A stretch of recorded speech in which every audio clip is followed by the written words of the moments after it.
Some people who have lived here in Flushing have lived here 5 or 6 generations. Many were born thousands of miles away and came here. And of course, the diversity of this district is enormous. And yet, we're all united in being Americans, not just in calling ourselves Americans, but being part of the same American dream. What we want is basically... Where's Tyler? Tyler's part of the American dream, too. Hi, Tyler.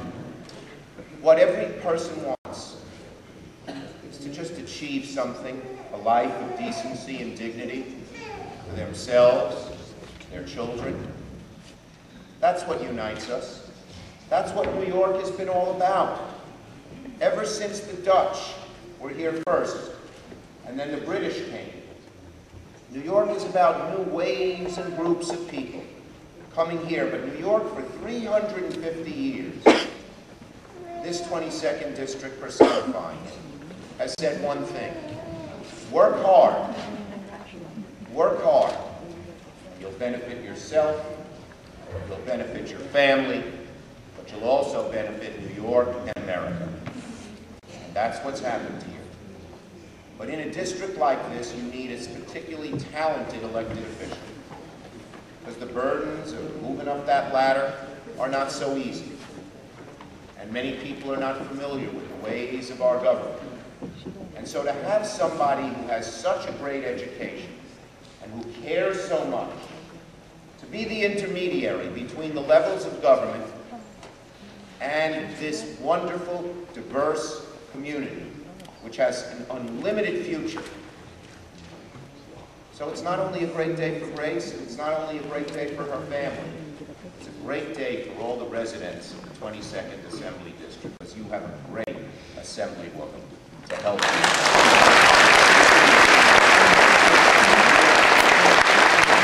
Finally, ladies and gentlemen, last but not least, it's a great day for America. We in America pass the torch peacefully. We change elected office, but we do it through the ballot box, not by guns or riots or rebellions. It's an amazing thing. And you know, this democracy is a precious thing. When the Founding Fathers set it up 300 years ago, they were very unsure whether it would work. And if you look at the Federalist Papers, you know why they thought it did work. It wasn't the usual things. It wasn't, well, should there be a Supreme Court, or should there be a House and a Senate? Joe Crowley thinks there shouldn't be a Senate, but I do.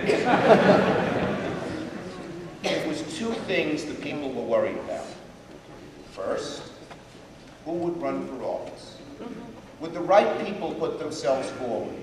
Or would it be only people who were in it for themselves, who would try to take something but not give back? They called them in those days scoundrels. We call them that today.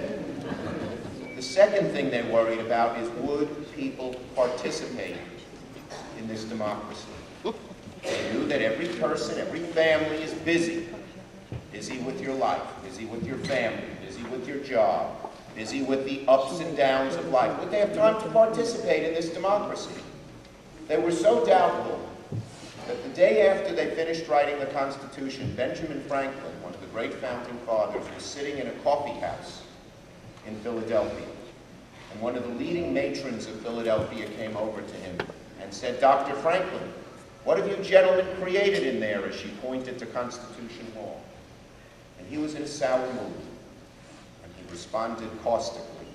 "Madam," he said, "we have created a republic if you can keep it." Because Franklin, like the others, was worried the wrong people would run for office and that the general public would participate. But look at this auditorium this afternoon. Who have we elected to office? Someone not at all a scoundrel. In fact, one of our best.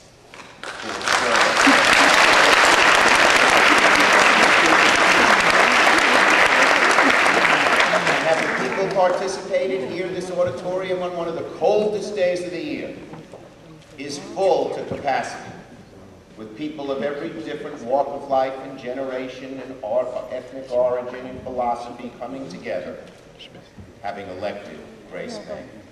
So ladies and gentlemen, if Benjamin Franklin were looking down on this auditorium this afternoon, or if George Washington or Thomas Jefferson were, they'd smile.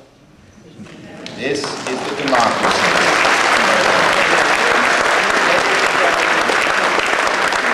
It's a great day. It's great for Grace. It's great for her family. It's great for the people of the 22nd District. And it's great for America. God bless them all.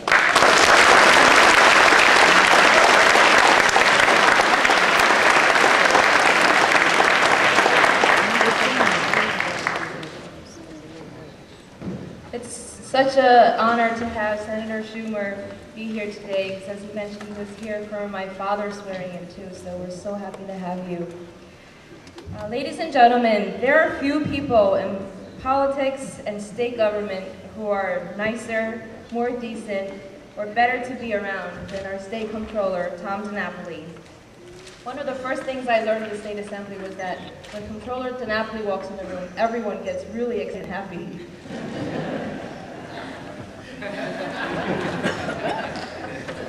We are honored to have Tom here today, and I know that all of Flushing looks forward to supporting him in his efforts as New York's top fiscal officer to steer our great state through these difficult times. I present to you Comptroller Tom DiNapoli.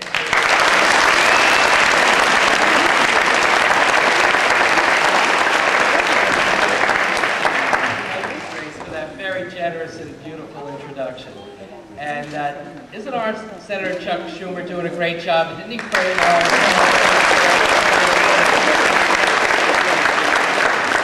those wonderful young people who started us off with those great songs. One of the lines that they sung was "Sing for Joy."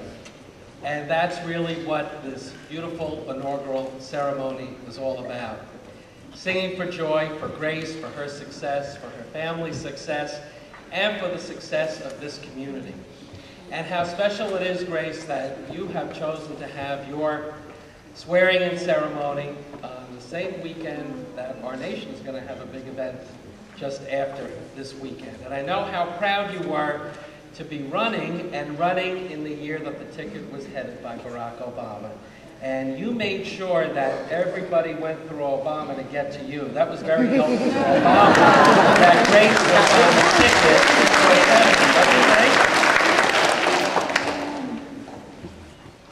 And it is a time to reflect, not only as to where we're headed, but where we've been. And just as Senator Schumer said, I can't help but think about my first induction to the State Assembly when I was elected back in 1986, and how meaningful it was to have friends